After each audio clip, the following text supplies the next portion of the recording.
I'm saying, well, let's go. You're the lead. Okay, here we go. Straight into it. Straight into it. Hello, welcome to Speaking from Water. I'm your host, Sean Ruttkay. This is episode 27, and it is an extra special episode. We not only have an amazing guest, but we're doing a new format called a beach walk, where we're walking on the beach at sunrise, talking to an extreme legend.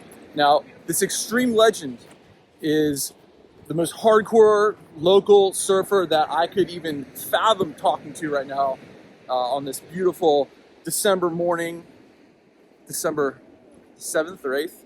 Well, it doesn't matter. My guest, Ben Bourgeois. Ben. Good morning. Thanks for the kind words, Sean. Appreciate it. Ben, it's so great to have you here. Before we get going, it's sunrise. What is the aesthetic of water looking like to you this morning? Well, it's a beautiful day out there. I don't think you could ask for a better sunrise. Surf's a little small, but we're used to that, so that's normal. And, yeah, what a day. We are used to that here, but this is a very special beach, and you've been here your entire life, and you've also, I think, gone to more beaches than anyone I can even think of. What's so special about Wrightsville Beach in your mind? Wow, it's the people really, that make this place so special. It was a great place to grow up. Had a lot of inspiration and a lot of really good role models. And I think that's what makes it extra special. But obviously it's super beautiful. We get clear water, which is like a rare gem on the East Coast, to have just such like beautiful water. And the waves are really fun. That is something that really struck me when I came here, was how clear the water is in Wrightsville, considering you go to Carolina Beach and it's darker. You go just up to Topsail, a couple barrier islands north of here, and it's darker. Why is Wrightsville Beach so pure? It has something to do with the river systems, and we don't really have a river that shoots out close by, so I think that helps. I'm sure the currents have a little bit to do with it. There are other places on the Crystal Coast. Topsail does, get decent water too, but here's the most consistent. I've never seen a place, definitely not North Carolina, that has, beautiful water this consistent. Absolutely. Now, you talked about the river, and in so many places around the world that I'm sure you've been to, the river is the thing that delivers the water, obviously, to the ocean, but it also delivers pollution. And I know you're doing a lot of work in cleaning up the oceans. And can you kind of speak to how that whole process works for people who might not understand how trash gets into our ocean? Yeah, a lot of third world countries, they dispose a lot of their waste into the rivers because it's so accessible.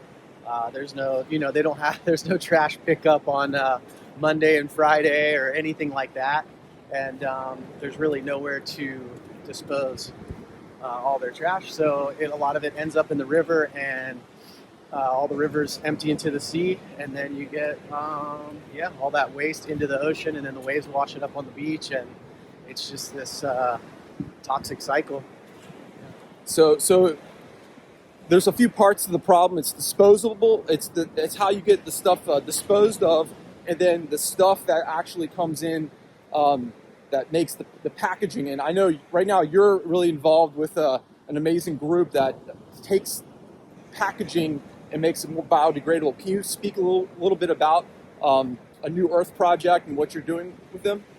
Yeah, a New Earth project's amazing. It's sustainable packaging solutions. So, they're coming up with incredible materials and stuff that are sustainable and earth friendly and all that good stuff, and trying to really just change the way that the industry, packages goods. Starting specifically in the surf industry and the outdoor world, because we believe that surfers and outdoorsmen really understand how important this problem is, and I think we can lead the way. It's kind of like we can lead the charge in creating a solution for the problem. So, for instance, like I saw a post you made last night. You got a new surfboard, and typically when people get surfboards shipped to them, they're full of foam and stuff that's not biodegradable. What was it that you unpacked last night? I just got a single normal shortboard in the mail, and which is something that everyday surfboards are being shipped all around the world, all over the USA. And yeah, even when you get one board sent to you, it's generally packed with bubble wrap and styrofoam and all this toxic material. Well, New Earth Project has a great program where there's zero plastic. Everything's curbside recyclable, all the way down to the tape that's on the box. There's no plastic at all. It's an incredible product. The boards don't get damaged. And more and more companies in the surf industry, some of the biggest surfboard manufacturers in the world are starting to use it more and more now. So it's starting to take off and gain a lot of traction. So do you see a day when, say, a Toshiba TV from Japan might be shipped with this kind of packaging? 100%. I really think it's the only way to move forward. Is to start using these products for sure. I mean, I would love to see the day that all of our Amazon goods are coming with no plastic, and I think it's totally achievable. It's there. Now Ben, let's can we turn back the clock a little bit? Yeah. So you I like turning back the clock. Yeah, let's turn this clock back. And you were originally born in Ocean City, New Jersey. Is that right? Well, Atlantic City. If you want to get to Atlantic City, that's where I was born. So what are your earliest memories of the beach? My earliest memories of the beach, honestly, were in North Carolina, mostly because my family had a vacation condo in Emerald Isle, and there's actually a couple photos of me, and that's like where I rode my very first waves. Wow, wow. We're in Emerald Isle and did a lot of surfing in that Crystal Coast area when I was a teeny. I'm talking like this is like 3-4 years old and 5 years old. And the water's so cold in New Jersey. I did do a little bit of surfing there with my uncles and cousins when I was a kid too, when we spent some time. But I, moved here at such a young age. That most of my surfing memories and everything is from here in Wrightsville Beach and Emerald Isle. But how old were you when you moved here? I think I was 5 years old. 5 years old. Okay. Yeah, I went to Wrightsville Beach Elementary and all that stuff. So this is kind of what being here in the warmer weather and everything. This really I got to surf a lot more here. and I was reading you won your first contest at age 6. Yeah. So you started competitive surfing really from the beginning. What was it about competition that really got you going, or did your parents get you into it? How did that work? Yeah, I mean, I definitely had uncles and cousins that surfed, and I think just that sort of beach culture was always in my family. We like to spend a lot of time in the beach in the summers, and it was just always a part of our lives going to the beach. I don't know, there was boards laying around, and me and my cousin and some others would share the same wetsuit, and if the water was cold, and I don't know, it's just something that definitely caught my eye when I was really young. It didn't have to be a surfboard. It was either a surfboard or a skateboard. I didn't look at a bicycle or a football or a baseball or anything like that. It was just boards. I mean, I used to sleep with my skateboard. I have photos of me when I was 3 years old, sleeping with a skateboard. I don't know, it's something I think it was kind of meant to be. And just was born with it somehow. Do you remember that first competition that you did? Yeah, I do. I actually have a photo of it. I don't think I won that first contest. Oh, okay. But All I right. was in the, it was just like a mini hoonie heat. And that was in Ocean City, New Jersey. I actually have a photo of me running out. I'll send it to you. But, Yeah. It's a pretty classic picture. I'm wearing this giant wetsuit and I've got my little board. And yeah, that was the first event I ever surfed. Would you say that was the birth of your competitive spirit? Oh, I don't know.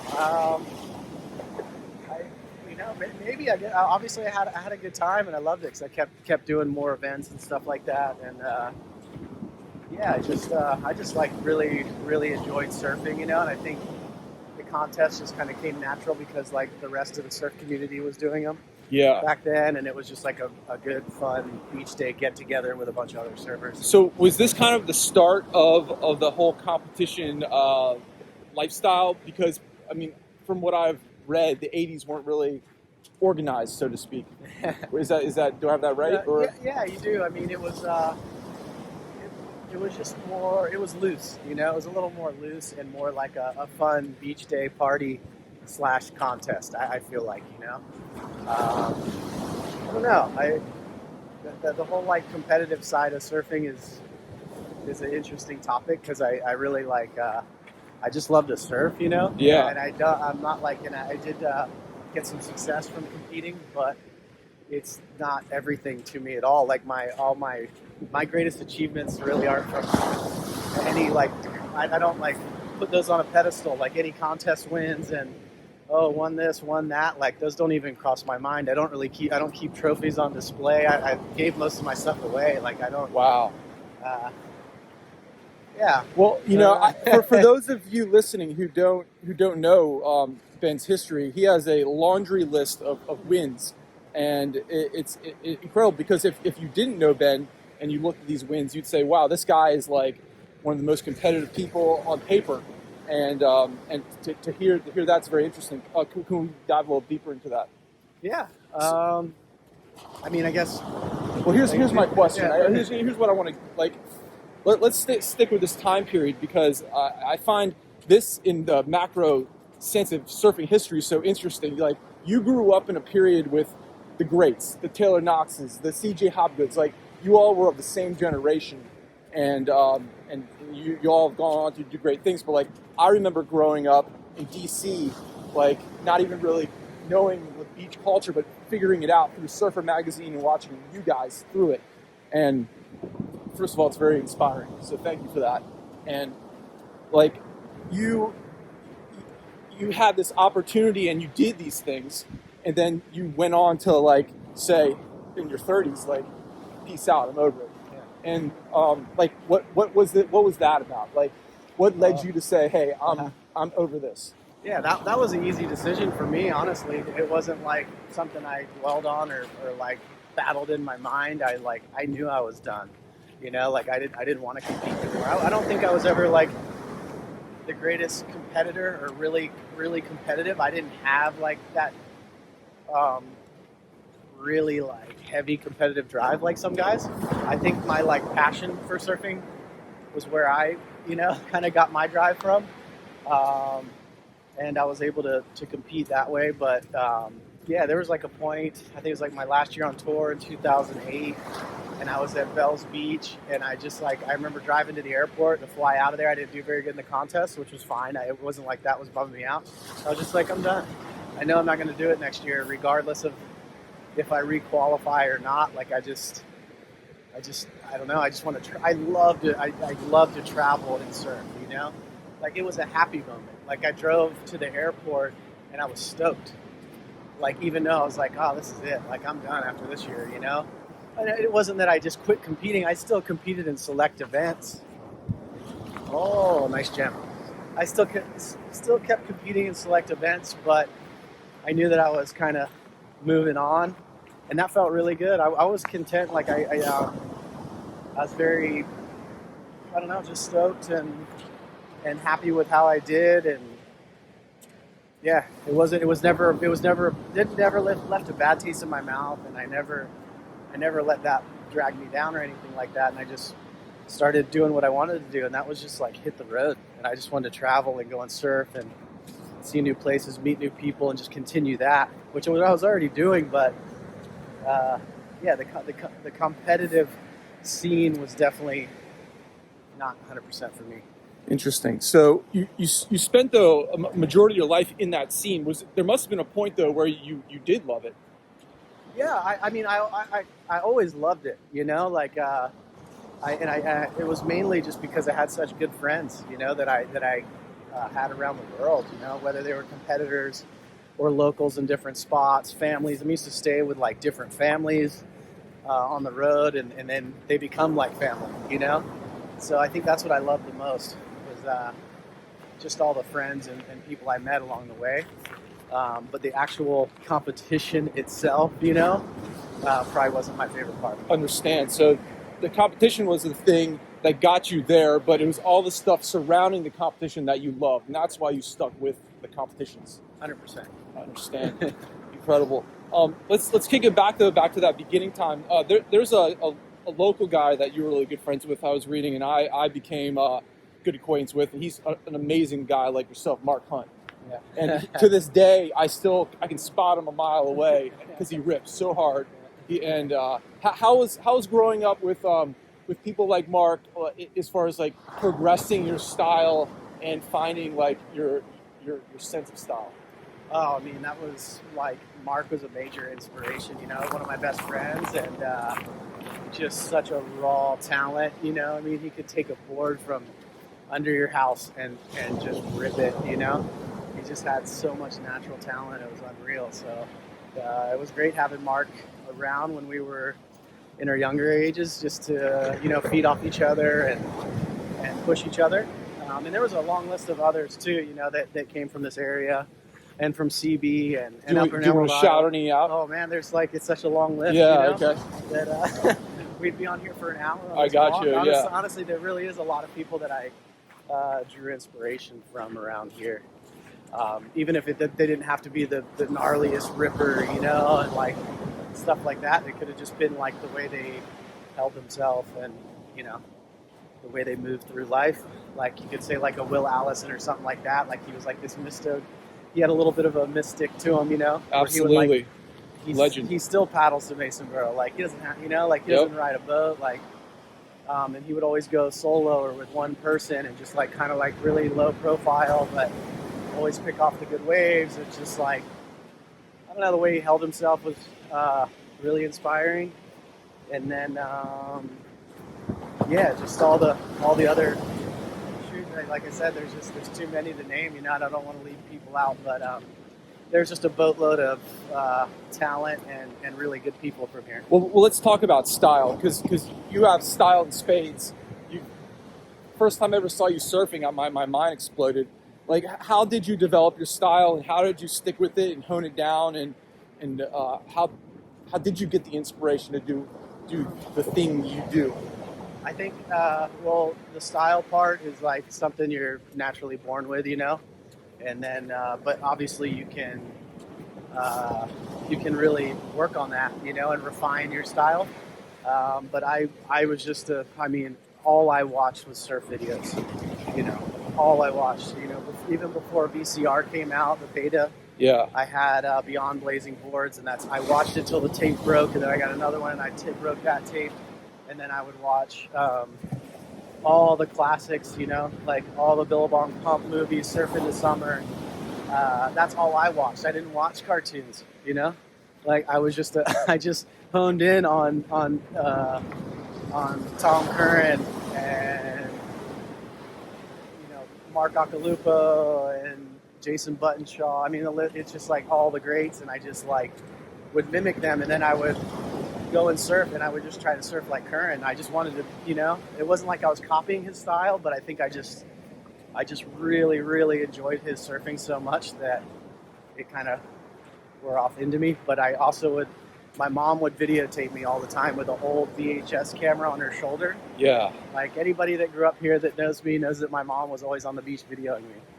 And the first thing I would do when I couldn't get home fast enough to put the tape in and watch my sessions in old school style, like stop, pause, rewind, stop, pause, rewind. And I would break those tapes from replaying them so much, and I would watch them for hours and hours and hours, and it's because I loved it, you know. Like I absolutely loved like working on my surfing, so I think that's where it came from.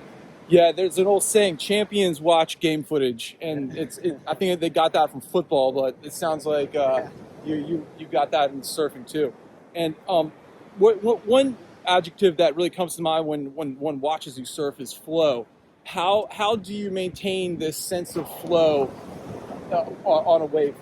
Because a lot of like I'll be out there bumbling around and like I get ahead of myself, or like what is the process in your mind when you're going down a wave? Well, I think the most important thing is you got to kind of let it happen. But the most thing, it's interesting because most people think surfing, it's all about like, oh, your physical fitness, and you need to be like, it's all about once you stand up. But there's so much that goes into like finding that wave and reading the ocean and trusting your instincts. Like trusting your instincts is the most important thing in surfing, because you're looking out there at sea and you have all these different lumps, right? And you have to be able to trust your instincts to know to paddle to the right, to paddle to the left. And it's like you really need to have this connection with nature, and I do believe I have a really strong connection with nature, and I know when to just let my intuition take over, and I shut my mind down, and I just let it happen, Can you speak to that connection to nature and how you developed it?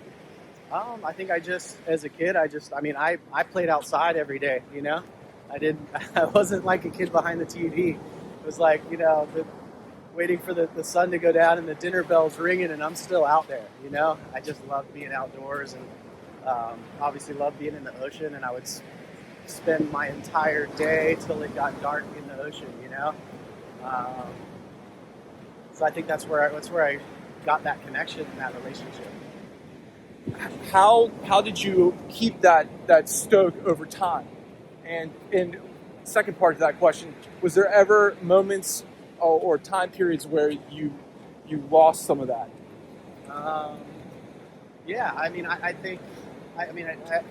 definitely lost it at times, where I just Did you spin it? spin it. We can do this.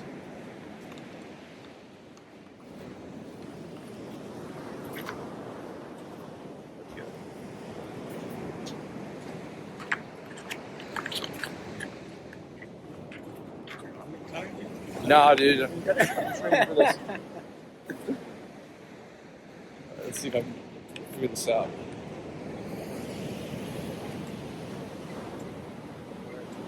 There we go. That thing's technical, man. Yeah, man. This is the first time I gotta using get it. one of those. That's like next level selfie cam. Thank you. Yeah.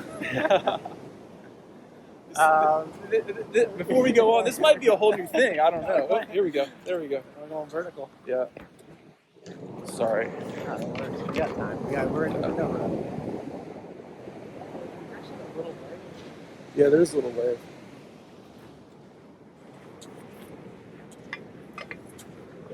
Let's see here. There we go.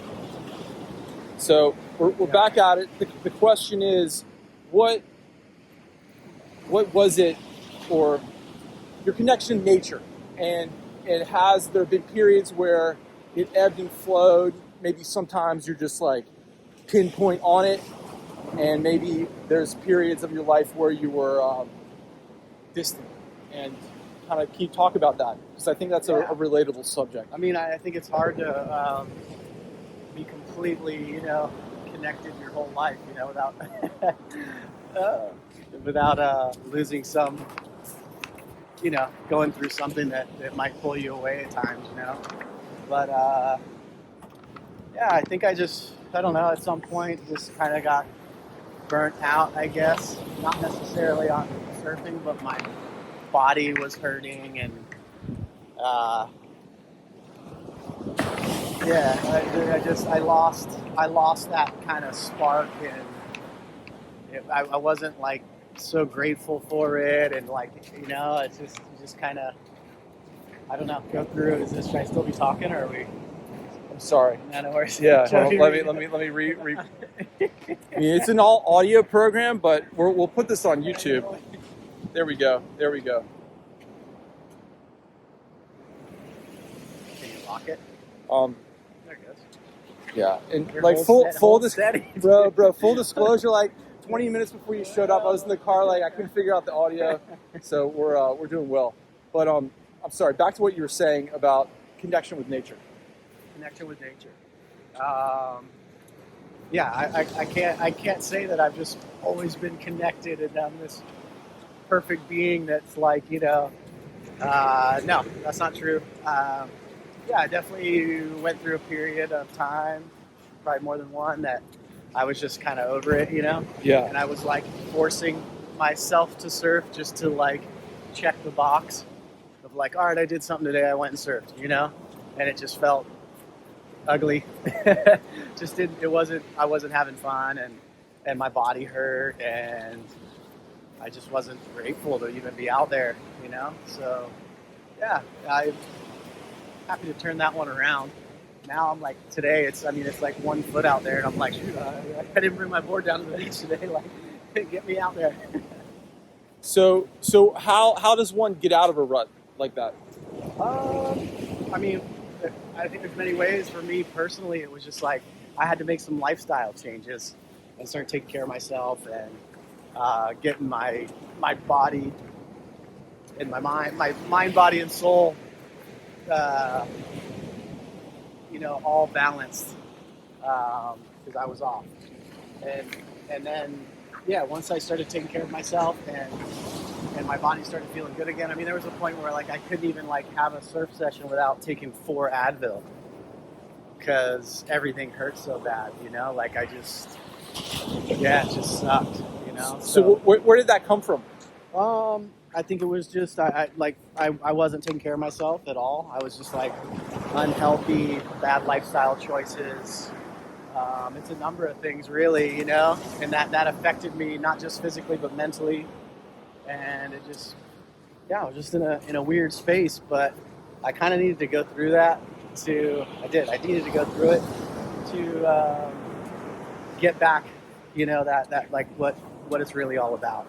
And just the gratitude now that I have, and like I have more fun surfing now than ever, by far, my whole life. Even when I was I'm more grommed out now than I was back then.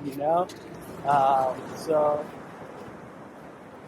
yeah, it took me some time. I didn't just like bounce up one day and like, all right, I'm back, boom, cool, everything's good. It took me some years to like get my body back, really, because I was like my surfing was like going down like a sinking ship. I was like, my pop-up hurt.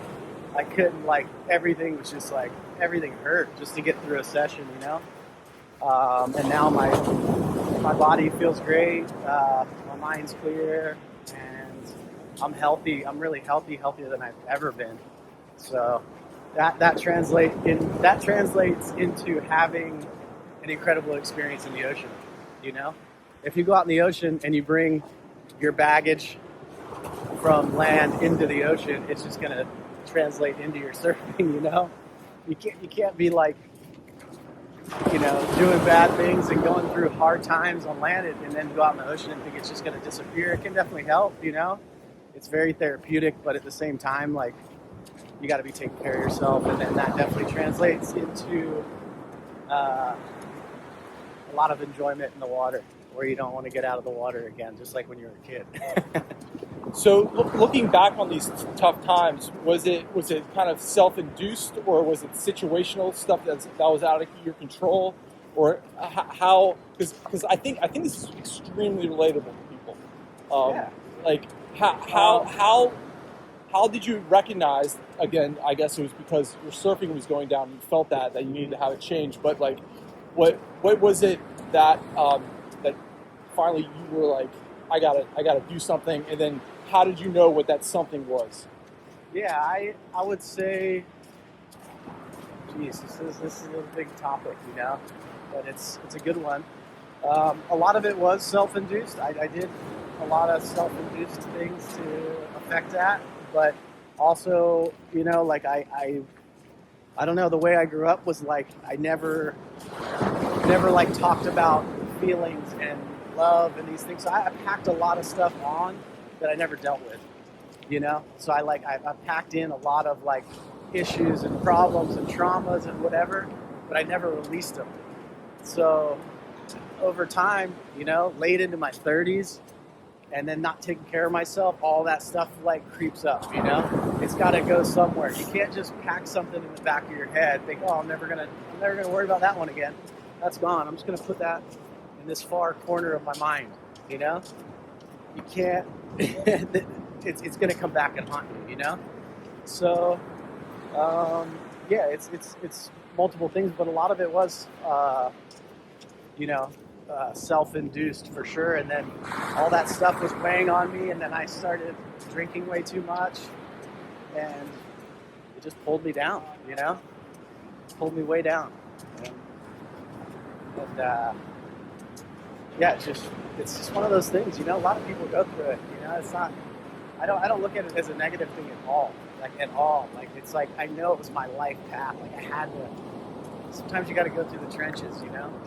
And then you come out much better on the other end if you can fight through it, you know. And I don't know. How did you know what to do to get out of it, and then what did you do? Oh boy. Well, I think I got to a point where I knew I had to make some big changes, you know. But my ego was in control. You know, your ego's in control of those things, and your ego wants to just tell you, "Oh no, you'll be fine. Man up. Work harder, do this. You'll be fine. You can quit drinking tomorrow. Oh, I can definitely quit for a year. Oh, I can do this. That's just ego, you know? My ego was totally in control. And it's like, people think when you talk about ego, it's like, oh, ego, that guy's got such a big ego and you're cocky and all these things. That's not just, that's egotistical and all those things too. But the egos also can get in control of how you take care of yourself, you know? And mine was just like, running the show of like, no, you'll be fine. No, get up, work harder, try, you know, drink more, do this. You can quit next week. Like, you're fine. You can have, you know, it's just like all these things. And I had to shatter that. And that's not easy. You know, I don't know. I took I wouldn't say a different route at doing that. And I don't know. It was really hard because I didn't know how to ask for help. I didn't like go to AA meetings to battle my drinking problem. I took like a totally different natural approach, and it worked. But I don't want to, you know, that's a totally different subject, you know. And some people would you like to go there? Super open to it. I could go there. I don't know. Good thing about that one. All right. I don't mind telling you, but okay, yeah, I understand. Because you know, the last episode we had Wes Carter on the program, and he alluded to the same thing that he kind of went through in his life, and you guys had very similar stories, and I just found that very impelling, or it hit me really hard. Yeah. He did have a question for you, because we were at a party a couple weeks ago, and I said I was going to talk to Wes, and he said, and I said to you, like, what is it that you would like to ask Wes? And and he had a great response to your question, but he had a question for you, and he said, what is most important in life? And that's his question. What is most important in life? What is most important in life? Would be life itself. The greatest gift is life, you know? So that's what you know, that's the most important thing to me, is living a pure, healthy, clean life nowadays, you know? I think it's just, you know, not only does it put your mind at peace, but it also, you know, you're spreading this positive light out to the rest of the world, you know? When you realize that life is the greatest gift, you know? So I guess that's my answer to that question. Well, how did you come to terms with that, and did you always believe that? No, I honestly, there's, you know, I didn't always believe that. I don't know what I was just clouded, foggy, you know. But yeah, like you know, when I turned things around and I did a lot of, shattered my ego, had what they call an ego death. Yep.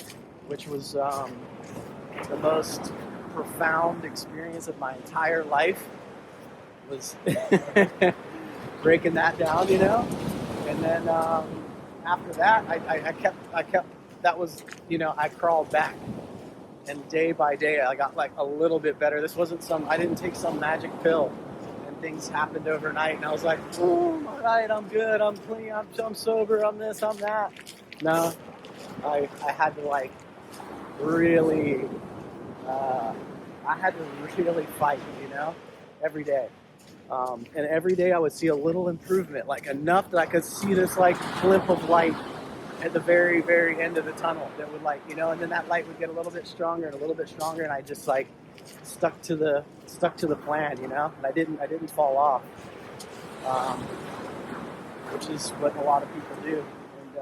And I was able to stay on the path, and I just worked at it every day, and I started seeing little improvements by the week, little improvements more by month, and then a year, and I was like, whoa, that was a pretty successful year. Maybe not on paper, maybe not what the people saw on social media or what the world thought, but for me personally, it was like, well, that was like the biggest achievement of my life, and then it just kept going. Then I got to like a 2-year mark where I've been working so hard on myself, and then I just knew like, so I'm a little off, something's not right. I have been doing all the work. I've been trying so hard. And then I ran into Wes. I saw Wes, and I had kind of been watching him from a distance, you know what I mean? Like, and I was like, man, he really he did something, he really changed his life around in a very positive way that he didn't even have to say anything to me. I just knew that I don't know, man, because he wasn't like this before. We were never really close friends.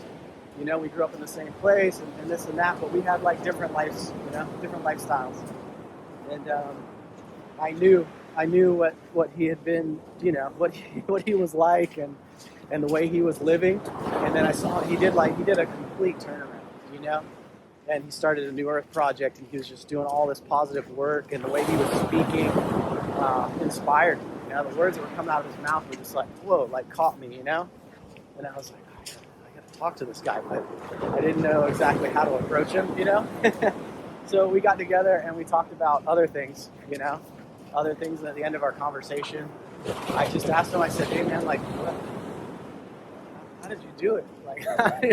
Like, what's going on here, And he just gave me some like really great advice. And that kind of started our friendship, right there, because he really like stepped in for me, and helped me a lot. And it really, then after that, it was like, I connected with him, and I realized that, man, even though I had been doing all that work on myself for 2 years, and I quit drinking, and I stopped taking Advil, I cleaned up everything, I was still being really hard on myself. Like, I was still beating myself down. What does that mean? Beating myself down means that, like, I was like, come on, you're not, like, in my head, my ego still was like, you're not good enough, work harder, run another mile. Like, I was just, I've always been like that with myself. Like, even back in, you're saying, like, talking about my competitive days that we were talking about and all that, it was like, I was never good enough. Like, even if I won some contest, I never, like, that was great and everything, but it was always like, what's next? How can I do better? How can I, like, I never really, like, celebrated myself. I had zero self-love. I was never proud of myself once, ever. Until I was about, like, 40, I don't know, maybe like 40-something years old. For the first time in my life, I actually I had the feeling that I was proud of myself, and that I didn't even understand it. So it's really hard for people to understand that, but that's just the way I was, Like, I was just wired this way to, like, I was just extremely brutal on myself. Just by my mind, just going, go harder, work harder, you're not good enough. That wasn't a good turn. You're like, I don't know, it morphed into that. It wasn't always like that when I was a kid, but it ended up morphing into that, and it was a very toxic cycle to be in. And it all caught up to me, So, do you think the competition nurtured that? I mean, I think it's just a number of things, I don't think you can pinpoint pinpoint exactly where that came from. But I don't know. It was just something that was embedded in me, and I just operated that way, you know. So even when I cleaned myself up and I was doing all this work, I was still, in a way, being very competitive with myself. I turned like this, like, you know, getting sober and clean lifestyle almost into a competition, where I was still like, you should be, you know, like, you're not feeling good enough. All right, like, keep grinding, you know, like it was just this, it was toxic. I never celebrated it. You know, I never took the time to sit back and go, wow, man, like, I've done a lot, you know, I've achieved a lot, you know, and I've done, you know, like, I just didn't know how to do that. So it took me, you know, some time to figure that one out. And that's just such a huge part of life, you know. You got to treat yourself right. You got to be proud of yourself. You got to take time to love yourself, you know. But then you don't have self-love. You can't love anything, you know. You can fake it, but it's not real, you know, until you actually love yourself and be proud of yourself and be totally 100% confident in your own skin. Well, Ben, thank you for opening up, because I personally, that hits home on a lot of notes. I'm sure those listening, it hits home. And now you are where you are. How does it feel, and how does it feel? Oh wow, it feels amazing. I just have a lot of gratitude. What do you do to keep it up? And is it like, okay, I crossed that finish line, or is it like a daily process? Do you have a process? I practice every day. I mean, it's just practice. You know, like, I had to, like, forgive myself. You know, like, forgiveness is huge. You know, I had to go through it's just like every day I have mantras that I just run through my mind, and it's like, you know, it's like, I love you, Ben. I'm sorry, Ben. Thank you, Ben. Like, I have to, like, constantly work at it, you know, to stay on track. But I love doing it, you know. And do you start your day with this?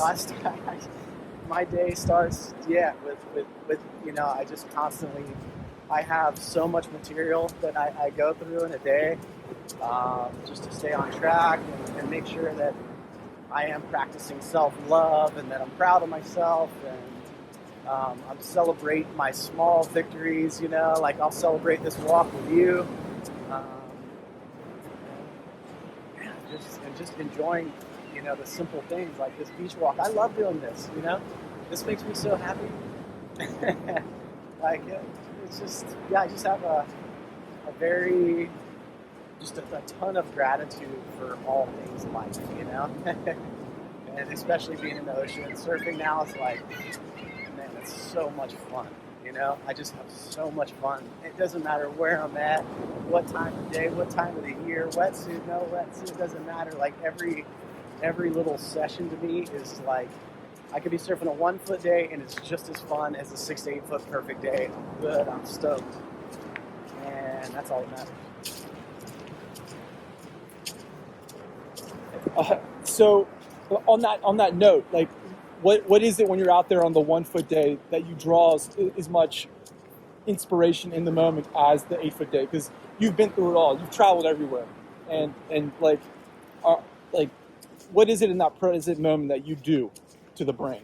To the brain? Now it just all comes naturally because I've taken care of myself, you know, mentally, physically. It's just like I've totally, you know, was able to switch that, you know, take all those nasty modes that I was in my head and being able to reverse those. And now it just comes naturally. It's not something that's forced. It's not something that I'm putting on a show or anything like that. It's my true self. My true self is just coming out now, slowly. It's still not all the way out, you know. Like I said, I have to work on these things every day. But that's it. I'm finally at this stage in my life where I can be my true self.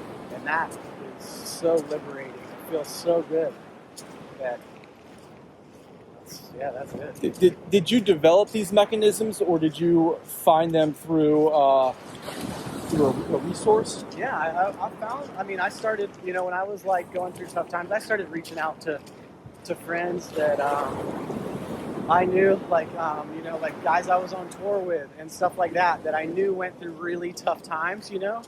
Everyone goes through something. It doesn't matter who you are, how rich you are, how you grew up. All those things people go through. Everybody goes through something that's traumatic. And whether it's self-induced or not. But I knew some guys that had been through some really tough stuff, and I'd seen them switch it around. So I just picked up the phone, started asking questions, like, what did you do? How did you do it? And then I'd get some information there, and I would just, talk to a couple really close friends and took their advice on a few things, I didn't take everyone's advice. I just, whatever kind of resonated with me, I kind of grabbed that. But I had a couple really close friends I reached out to, Wes being one of them, being a real major key there. And it changed my whole life, just by asking a few questions, reaching out, I guess that was my way to reach for help, was just, simple conversation with some really close friends who I respect. And that's where I got my route. If you could give one key bit of advice as far as like a thing that someone could do today, what would it be? Well, I would say it would be, you have to know that we all have it inside of us to heal anything. No matter what you're going through, there is a way out of it. You just have to know that every single human being has it within themselves to heal and to change, and you can do it. You just can't. You can never give up, because there's so many people just throw in the towel. Oh, I'm cursed, or that doesn't exist. I'm cursed. I had this. Oh, my family did this to me, or I did this. I'll never come back. It's like, no, you can come back from anything. Nothing's impossible. Nothing. Whether it's an illness, a mental disease, you name it, some major tragic incident, you have it within yourself to overcome any obstacle. Beautiful. And I know that. Yeah. And I've seen people, not just myself, but I've seen people overcome stuff that, it's like most people, they don't believe it, But I've seen it, and I've talked to a lot of people now, and have a lot of great friends that have overcome, massive obstacles.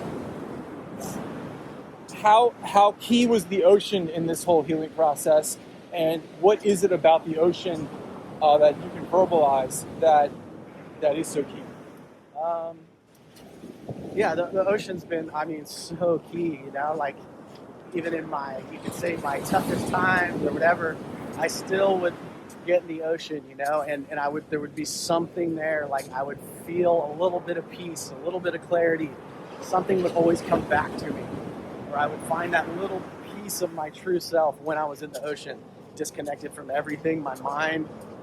There would always be, it would give me this little glimpse of like, of hope, So the ocean was definitely key, especially when I was like, more of like a recovery stage. I would just spend a lot of time in the ocean, even if it was just floating. It wasn't like I'm out there trying to rip, like I'm not always out there just like trying to kill every wave and rip and grind and oh man, no. It's like more of just like calming. You can completely, the best thing about surfing is that you have no attachments when you're in the water. No phone, no, everything's left on the shore, and you can actually calm your mind, especially when you're up and riding a wave, the mind shuts down, and that's when your intuition and everything takes over. And man, just that is so therapeutic. Getting your mind to just completely shut off, zero thoughts, is the best thing you can do for your health.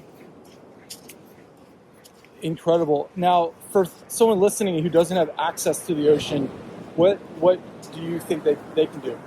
Well, yeah, if you don't have access to the ocean, swimming pool is great, and you know all about that, Sean. I You're a big do. swimmer. Yep. That's a great place to, calm the mind and get some nice therapy in. I'm also a fan of float tanks. There's a ton of, everywhere has, these new spas now with like saunas, float tanks, cold, cryo and cold baths and all that stuff. I do like ice baths. That's another one that it's such a mental hurdle that you really have to learn how to calm your mind, because it's your mind that takes over and sends your body the message of like, get me the hell out of here, So ice baths are big. I also, like the float tanks, I think are really nice too, because you can actually lay in water and just go completely weightless, which is awesome because you completely can shut down there too, which is really therapeutic. The salt's really good for your skin and your muscles and recovery and all that stuff. That's, if you're trying to emulate the ocean and you live inland, I think those are two good things. They come to mind. Can you spin it back? Yeah. Let's see if we can do this again. Well,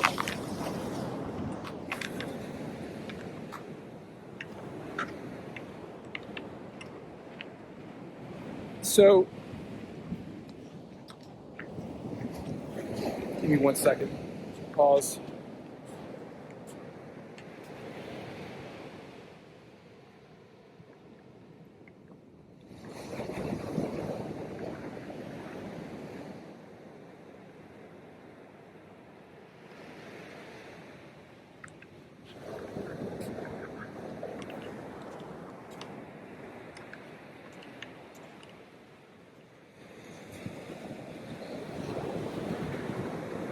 We're back. Now, before we wrap things up here, I gotta ask more like travel questions. Is that cool? Yeah, sure. I love talking about travel. So you really have been like everywhere. Some of your most like amazing destinations that I know about are your trips to Barbados. I remember being, I think, like 11 or 12 and seeing you in this surf video. I forget the name of it, but I watched it like 1,000 times. Maybe it was Poor Spectrum. I can't remember. It was a Carolina video. There's Outer Banks in it, and you were in Barbados very early. Can you say something about Bathsheba and your time in Barbados? Oh, wow. I love Barbados. I wish I could spend more time there, and I'm definitely due for a trip. But soup bowls is, to me, it's one of the best waves on earth. It's not perfect, but it's just the way that reef is shaped. It's such a special little pocket of the world to me. I have a lot of great friends in Barbados. I love the local crew there in Bathsheba. It's one of a kind. They're so authentic and true to who they are. It's unreal. You talk about people, we were talking about being our true self. It's like, go to Bathsheba and hang with the local boys, and they are as real as it gets. It's just, there's something special. There's like a natural mystic in the air there for sure in Bathsheba. And that wave is just like, Kelly Slater says it's, one of his favorite waves on the planet. He's a freak out there, but it really is. It's definitely one of my favorite waves. Can you give us a story from Bathsheba that kind of got you that comes to mind? Maybe a wave. Jeez. I do. I've been a lot, and especially when I was younger. But I actually won a free trip there, like 2 free tickets to Barbados. Back in the day at this Billabong Surf Series, they had 3 events. It was like Outer Banks, Virginia, and Maryland. And I ended up winning 2 tickets. I gave one to Mark Hunt. So me and Mark Hunt, our other friend Rue Wall, flew down to Barbados. And it was like you didn't like chase swells back then. It was just like, all right, we're going, January 15th through the 25th, whatever. We we just booked some flights way out. We got down there, and the surf was absolutely firing for 10 days straight. The wind was, Sioux Falls is known for its like kind of onshore trade winds, but the wave's still good. But we had south winds almost the entire trip. The swell was bombing. It was like absolutely flawless Sioux Falls. There was hardly anyone around. It was really mellow back in the days, like there wasn't many surfers in Barbados. And if you stayed out there at Sioux Falls, it was really, you'd get a couple people after work and things like that, but during the day you could be the only one out there. We just had an absolute 10 out of 10 trip. And I don't know, I had really good surfboards, and I felt like my surfing was at like a really high level. And Mark Hunt put on a display of backside surfing at Sioux Falls that was still to this day, the locals say it's one of the best backside performances they've ever seen at Sioux Falls. He was going off, and it was just a really, really special trip, and we didn't have any cameras, no nothing. It was just 3 friends, and we just surfed all day, sun up, sun down, ate breadfruit with the local boys on the beach. And that one stands out the most. And I've had a lot of incredible trips down there. I've won the Sioux Bowls Pro 2 times. None of that compares to that one trip with Mark and Rue. What year was that? That was in the late 90s. 90s, yeah, something like that. Incredible. What can you describe the wave aesthetically? Describe Sioux Falls, the wave. It's it's just it's crazy because if you drive down the coast there, you see all this kind of there's not really any setups. You don't see this giant, oh, there it is, there's this big point, or there's this, perfect headland with this perfect wave. It's no, it's just this kind of part of the coast. It's kind of raggedy and rough, but there happens to be this little output river that created a channel in the reef, that just enough of a channel and a hole through this reef that created this amazing wave. And it's just it has so much push, it's just it comes out of really deep water, hits the shelf, and the way it just sucks up, it gives you so much glide and speed off the takeoff that you don't have to work for speed at all. And then the wave bends at you, so you can just lay into turns. It's so high performance, but yet it really barrels too. So it's like this wave that throws everything. It has everything to offer. It throws every kind of section, barrel, at you. So it's just this, I don't know. You really can't compare it. I mean, I try to compare other waves to Sioux Falls, but nothing compares to that.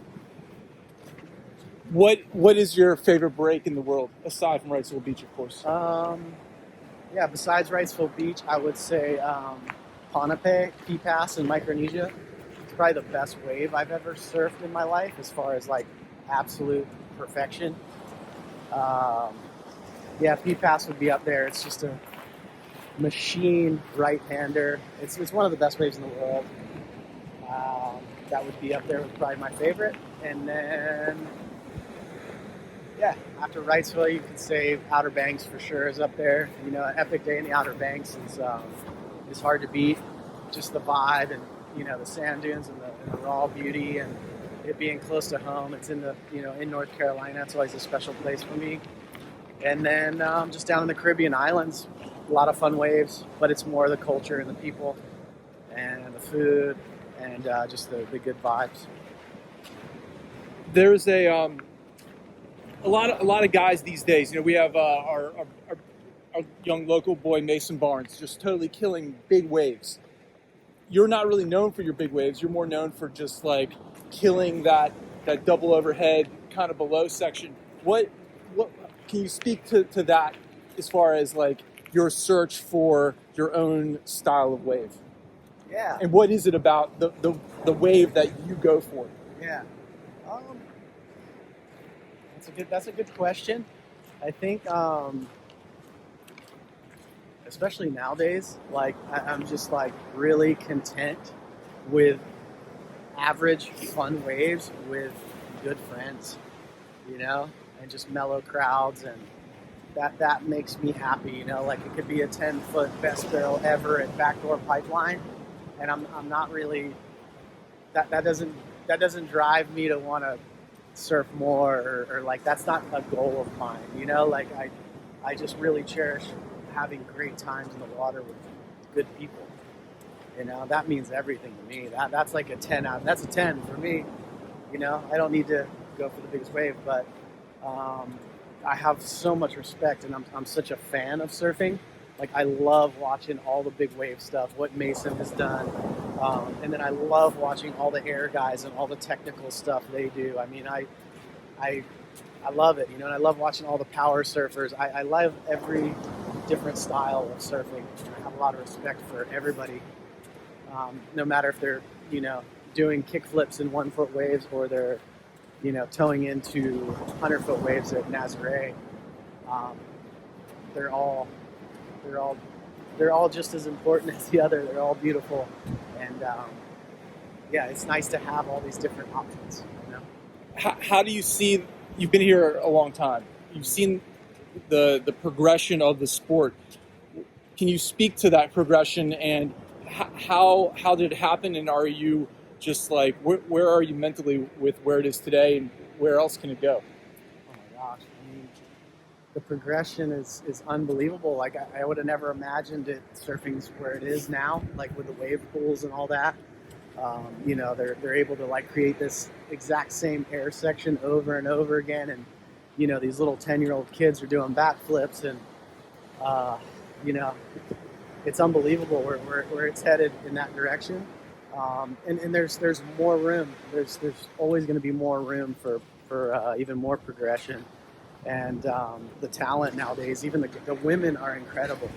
I mean, some of these young girls, I'm like blown away by what they're doing. You know, it's just like, whoa. Like, there was like, if you saw a little girl surfing, you know, when I was a teenager in the 90s, it was rare, you know.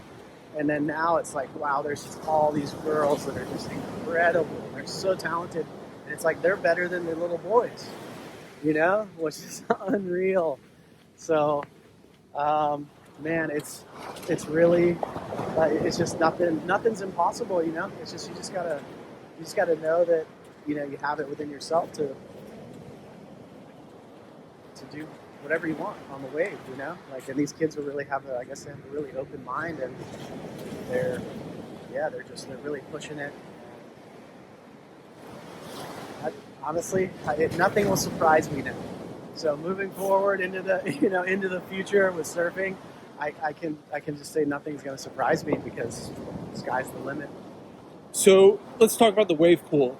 It's obviously like a humongous turning point in the sport, and just because it allows access for a whole another population set.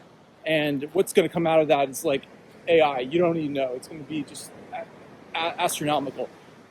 It's also not natural, and you're a man of the natural world. Yeah.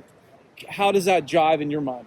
Well, I'm not a huge fan of wave pools. I mean, I've gone to Waco and surfed Waco, and it did surprise that one surprised me. It was a lot more fun than I imagined.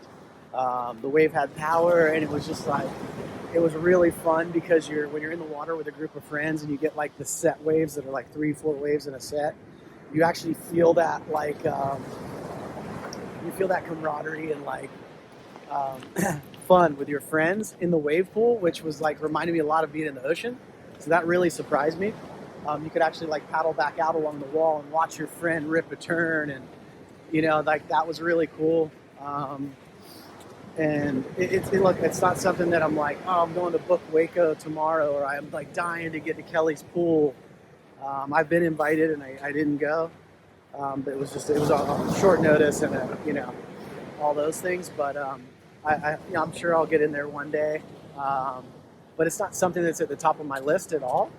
But I do think there is a place for wave pools. I mean, it's going to bring surfing to, you know, everyone in Middle America or anywhere where there's no ocean. You know, it's going to get people. People are going to fall in love with surfing in a wave pool, but they're also going to be super curious about surfing in the ocean. And the first thing they're going to want to do is go on a surf trip, because the lifestyle that surrounds surfing is so amazing. You know, so all these people that do learn in a pool, the first thing they're going to want to do, well, they're going to learn about the lifestyle, beach culture, all those things, and the first thing they're going to want to do is come to a place like Wrightsville Beach, you know, and go and surf and go to Costa Rica and all these places. So I think surfing's going through an interesting stage right now, but it's in a good place. Yeah. We're doing laps. Yeah, we are. We're totally killing this walk session. I got my workout in.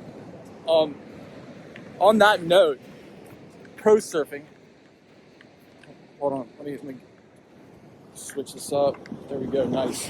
So you were on the WCT. You were in the WQS for years. Where is pro surfing today, and what is your kind of outlook on how it's changed, pros and cons, and what is because I looking through the social media, you hear a lot of things like there's a lot of hate on it. I find a lot of positively, just that there's like an NFL type of thing going on for surfing, which I think is positive. But like you being one who was in it and also now an observer, what is kind of your take on that? Look, there's always going to be, people, everyone's going to have their own opinion on it. One thing for certain is that competing is extremely hard, and not everyone can do it. Like, to actually, like, you're putting yourself out there for the world to see, and you have 25, 30 minutes to do your best surfing with the world watching. And to be able to do that is extremely hard. And that's why there's a very small population on this planet that can compete, that can surf on a scale, on that scale.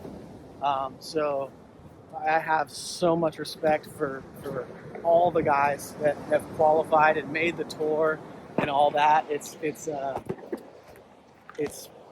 beyond, I don't know, it's beyond difficult, So I have so much respect for all the competitive surfers that are competing at that level on the championship tour. It's they're like the 1% or something, So hats off to them, and a lot of respect. And then also, obviously, like, even just the you got the free surfers and the guys that do just video parts and all that, and all that's hard too. That's hard work. People just think, oh, this guy just created this video part, but those guys put their heart and soul into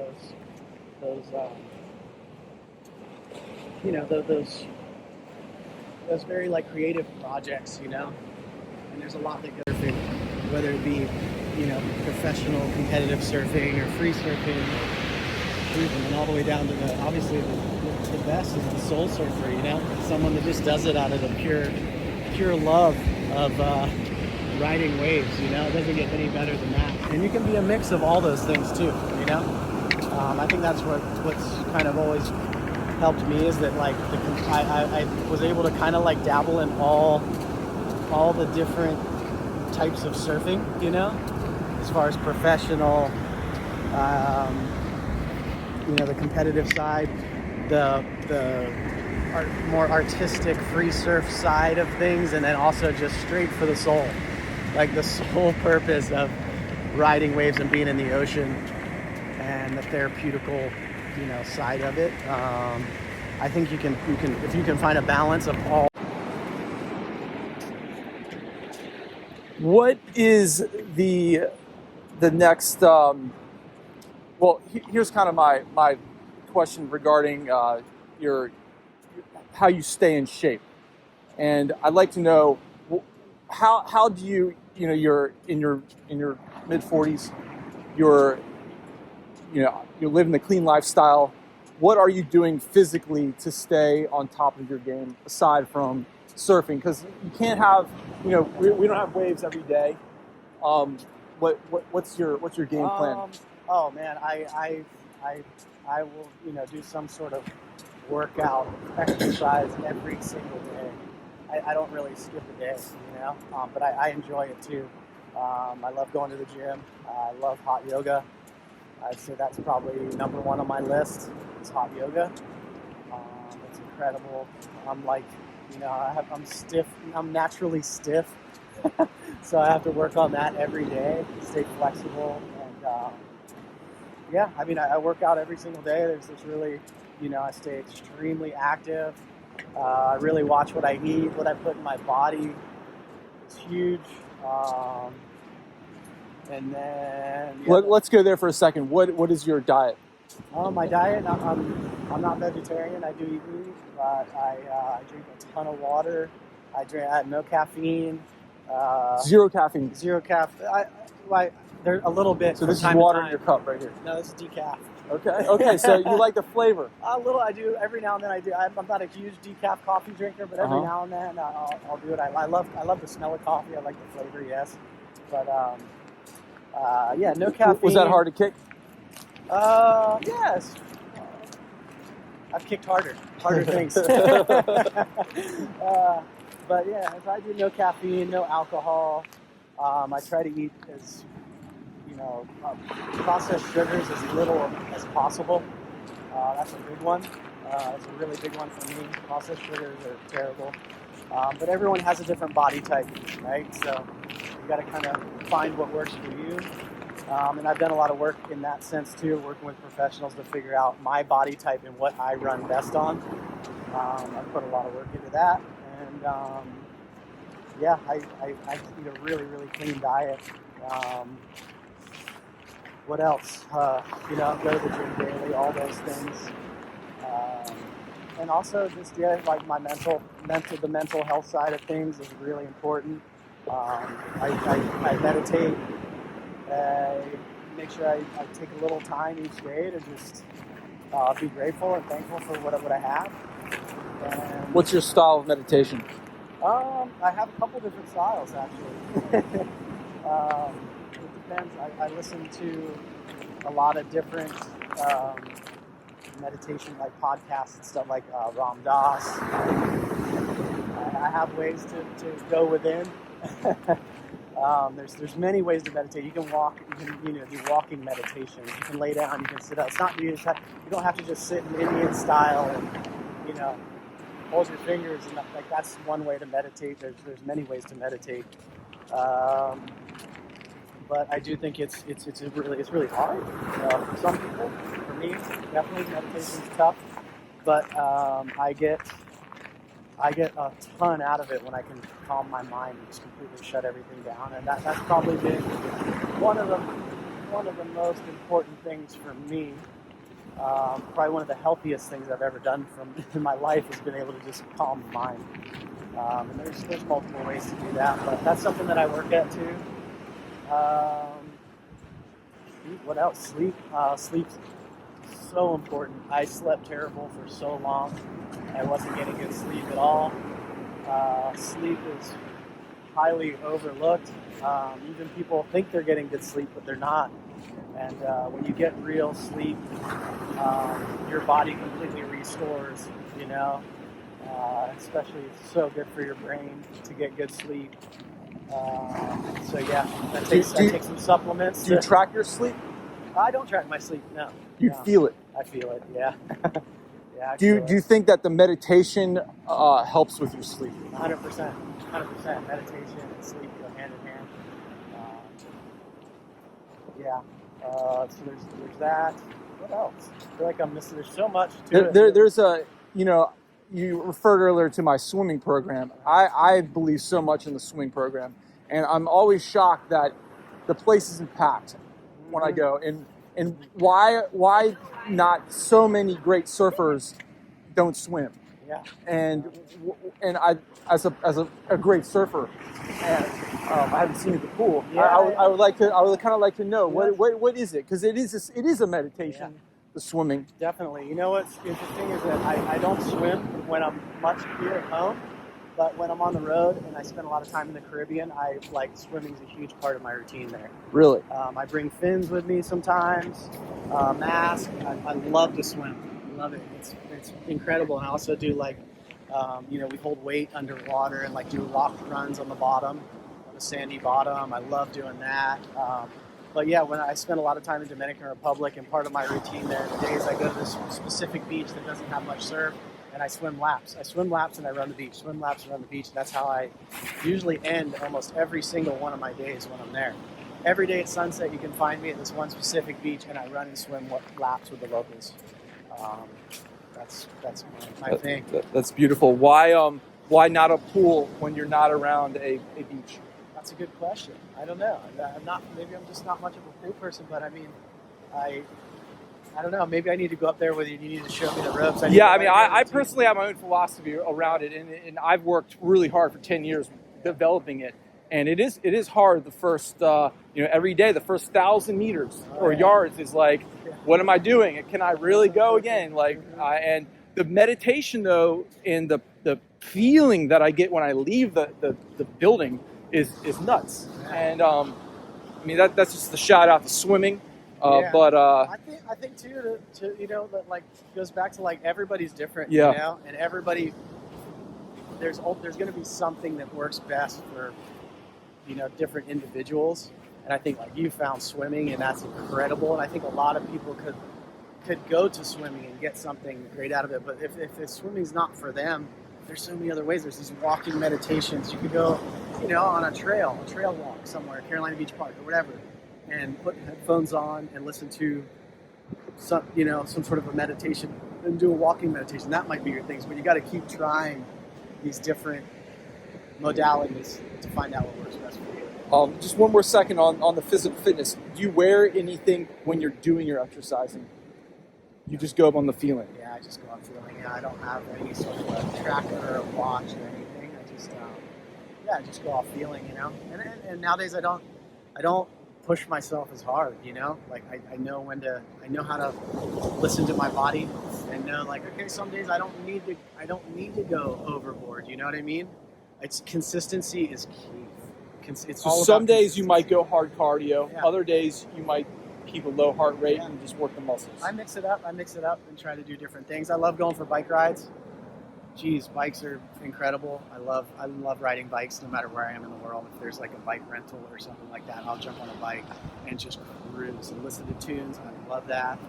You do stationary? I do stationary. I'll probably at least 3-5 times a week. How long are those sessions? Those sessions are pretty short. They're like short hits, but I do it at 130 degrees in an infrared sauna. Wow. So they're like anywhere from 15, 20-minute hits, but they're at 130 degrees. Incredible. Yeah. You do that at a gym? Yeah, Hot Works here in Wilmington. Hot Works. Yeah. Shout out. Well, we're gonna wrap this up, Ben, and I end all the podcasts with a question of what is the meaning of life. We've touched on that. You've said the meaning of life is life itself. But before we go, do you want to expand on that? Yeah. The meaning of life. That's such a big question. Everyone's is different. That's such a big one. Yeah. The meaning of life for me is just, I think it's important to live a clean, healthy life, and just to share your light to the world, And it doesn't necessarily have to be through a podcast or you writing about it on Instagram or whatever it is. It can just be being yourself. So the meaning of life to me would be being your true self and letting the world see who you truly are is the meaning of life. Beautiful. Thank you for sharing your time with us today, Ben, and giving your authentic self to the world. I know I learned a lot from you today, and it really touched me on many different levels, and I'm sure those who listen to this podcast in the future, you're going to touch them. And where can they find you? And do you have any sponsors you'd like to shout out? Yeah, you can. I mean, I am on Instagram at Benny Bourge. I'm not very active on there, but it's mostly just surf stuff, which is cool, I like putting my surfing out. I love videos, and I love watching other people's videos, and it inspires me, But also shout out to Sweetwater Surf Shops, my family's business here, and opening a new shop across the street, The Shed. We're going to be doing beach rentals mainly, and then a new Earth project. Yeah.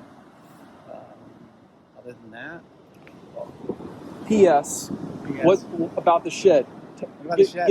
Yeah, give me more. We got the Yeah, you got the beanie, beanie. It's been through many generations. Yeah, it's a deep location, and I'm really happy to see you guys moving in. And yeah, thank you. It's a really special location. It was actually originally a home. It was a house back in the 1940s, and it's a legendary spot in Wrightsville Beach for sure. It's been a number of different businesses, and they all have an incredible story, which is really, really cool. We've been getting more and more information about that. We plan to share some of those stories. And yeah, I'd say it's been a beach rental shop now for a long time. Mike Kirkley had it, Wrightsville Beach Supply Co., and it was bikes and boards, and then Aussie Island took it over, and they also did their beach rentals out of there. So we're going to keep it very similar to that, beach rentals, but we're going to give it a little spin, give it our own vibe. It's me and my sisters that kind of just came up with the whole concept and the idea. And yeah, I want people just to have a fun place too to come and hang. The doors are going to be open for everybody. And we got some surprises too. You know, it's going to be. Can you tell us any of those surprises? Yeah, it's. I mean, like I said, it's the base is definitely bikes and boards, like it's always been. Beach rentals. And then we're going to have some, I would just say some other fun things. That's all I can say right now. Because food, drinks? No food. No. Okay. No. We'll have some drinks for sure. Mm-hmm. And I think just good times. We got some good memorabilia, some classic Wrightsville Beach artifacts. And yeah, I want it to just be a really cool space for the community. You know, that the doors are open for everyone.